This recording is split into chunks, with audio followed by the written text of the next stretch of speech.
ہم،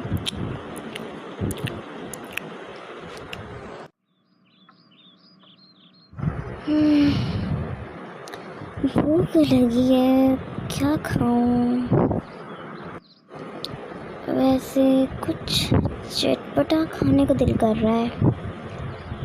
ہاں، آپ ہی سے مشورہ کرتی ہوں۔ آپ ہی کو بھوک لگی ہے؟ نہیں آیت، مجھے تو نہیں لگی، آپ کو لگی ہے بھوک؟ ہاں نا آپ ہی، مجھے بہت بھوک لگی ہے، لیکن سمجھ نہیں آ رہا کیا کھاؤں۔ آیت، امی جان نے کھانا بنا کر رکھ دیا تھا، اگر آپ کو بھوک لگی ہے تو آپ کھا لو۔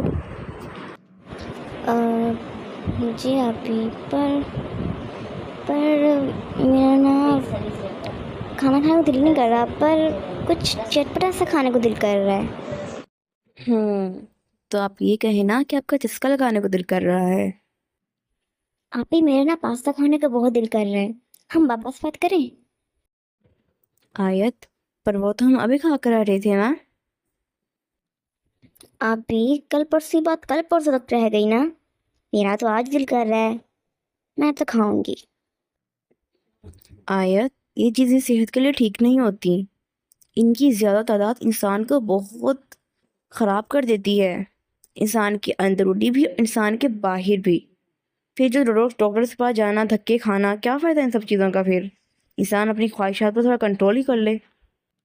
آپ بھی نہیں ہوتا کچھ صحت کو، بس کبھی کبھار کھانے میں کوئی حرج نہیں ہوتا، نہیں ہوگا کچھ، آپ ٹینشن نہ لیں، بس ہمیں واپس بات کرنی ہے اور پھر ہم مزے سے کھائیں گے۔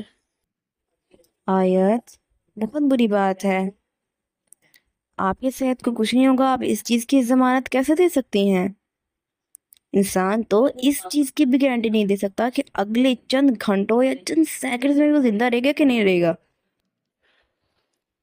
آپ بھی بس دل کر ہے نا میرا، اگر آپ پیسوں کی ٹینشن لے رہی ہے نا تو اس کی ٹینشن نہ لیں، اللہ تعالیٰ نے بڑا دیا ہے۔ استغفر اللہ۔ آیت، آپ اپنے دل کی مار رہی ہیں، دل تو انسان کو بہت کچھ کہتا ہے، دل تو یہ بھی کہتا ہے کہ انسان یہ بھی کھا لے، وہ بھی کھا لے، یہ بھی لے لے، وہ بھی لے لے، انسان کا تو دل کبھی نہیں بڑھتا۔ کیا آپ نے یہ بات ہی سنی کہ اگر ابن آدم کو دودھ کی ایک نہر دے دی جائے تو وہ خواہش کرے گا کہ میں دوسری بھی لوں، اور اگر دوسری دے دی جائے تو وہ خواہش کرے گا کہ تیسری بھی لے لوں۔ انسان کا پیٹ نہ قبر کی مٹی ہی بھر سکتی ہے۔ اور رہی بات پیسوں کی، آپ مجھے یہ کہہ رہی ہیں کہ میں پیسوں کی ٹینشن لے رہی ہوں؟ وہ آیت، اچھا آیت، مجھے ایک بات بتاؤ، اللہ تعالیٰ نے اگر کسی انسان کو وافر مقدار میں رزق یعنی دولت وغیرہ دی ہو تو اس کا کیا مطلب یہ ہے کہ انسان کا جہاں چاہے جو دل کرے وہاں ہو رہا ہے؟ اگر اللہ تعالیٰ نے ہمیں دولت دی ہے، وافر مقدار میں رزق دیا ہے، تو اس کا یہ مطلب نہیں ہے کہ ہم بے جا اڑائے جائیں۔ حضرت عثمان، حضرت عمر، یہ سب، ان کے علاوہ بھی ہماری تاریخ بری پڑی ہے ایسے لوگوں سے جنہیں ہم اپنا آئیڈیل مانتے ہیں، ہمیں ان کی زندگیوں سے سیکھنا چاہیے کہ قربانیاں کسے کہتے ہیں۔ آیت، آپ کو یاد ہے نا بابا نے ہمیں کیا بتایا تھا کہ حضرت عثمان غنی رضی اللہ تعالیٰ عنہ اسلامی تاریخ کے سب سے امیر صحابہ میں سے تھے، ان کے پاس کاروبار، مال، غلام اور خزانے کی کمی نہیں تھی۔ ایک مرتبہ کسی نے ان سے کہا، آپ اتنی امیر ہیں لیکن پھر بھی اتنی سادگی سے زندگی گزارتے ہیں، نہ قیمتی کپڑے، نہ زیادہ خرچہ۔ تو حضرت عثمان رضی اللہ تعالیٰ عنہ نے جواب دیا، انہوں نے جواب دیا کہ مجھے ڈر ہے کہ میں ان لوگوں میں سے نہ ہو جاؤں جن کے بارے میں اللہ تعالیٰ نے فرمایا ہے کہ بے شک فضول خرچی کرنے والے شیطان کے بھائی ہیں۔ ان کا کہنا تھا کہ پیسہ ہونا اللہ کا امتحان بھی ہے، اور اگر انسان اس میں حد سے آگے بڑھ گیا تو یہ نعمت گھمنڈ اور ناشکری بن سکتی ہے۔ حضرت عمر خلافت کے دوران بیت المال کے ذمہ دار تھے، ان کے پاس پورا عرب کا مال تھا، لیکن خود سستے قمیص پہنتے تھے، روزمرہ کی ضرورت کی چیزوں پر ہی خرچ کرتے۔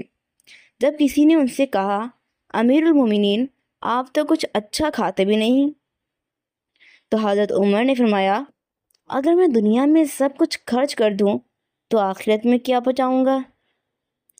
آیت ان سب سے ہمیں یہ نتیجہ بھی تو اکثر ہوتا ہے نا کہ حضرت عثمان اور حضرت عمر دونوں بہت مالدار تھے، لیکن ان کا مال اللہ کے لیے تھا، نہ کہ اپنے نفس کے لیے۔ فضول خرچی سے بچنا، سادگی اختیار کرنا اور ضرورت کے مطابق خرچ کرنا ان کا طریقہ تھا، اور ہمیں بھی چاہیے کہ ہم ان کے مشعل راہ پر چلیں، ٹھیک ہے؟ اور آیت ہمیں تو ہمارا نفس کہے گا، ہمیں ہمارا نفس ہر برے کام کے لیے ابھارے گا، لیکن ہمیں اپنے نفس کے ساتھ جہاد کرنا ہے۔ اگر وہ ہمیں کسی برے کام کا ارادہ کرے گا تو ہمیں وہ برا کام نہیں کرنا، اس کے ساتھ جہاد کرنا، اسے کہنا ہے، بتانا ہے کہ ہم اس کی نہیں بلکہ اللہ اور کے رسول صلی اللہ علیہ وآلہ وسلم کی پیروی کرتے ہیں، ٹھیک ہے نا؟ اور کبھی بھی ضد نہیں کرنی چاہیے، ہر دھرمی نہیں کرنی چاہیے، کیونکہ ضد یہ ہر دھرمی انسان کو نفس پر چلا دیتا ہے، جو ہدایت سے دور اور گمراہی کا سبب بنتا ہے۔ سوری آپی، میں یہ کیا کر رہی تھی؟ اپنی غلطی کو مان لینا اور اس پر شرمندہ ہونا بہت بڑی بہادری ہے جو بہت کم لوگوں میں ہوتی ہے۔ اپنی غلطی مان لینے کی ہمت بڑے بہادر لوگ ہی کرتے ہیں۔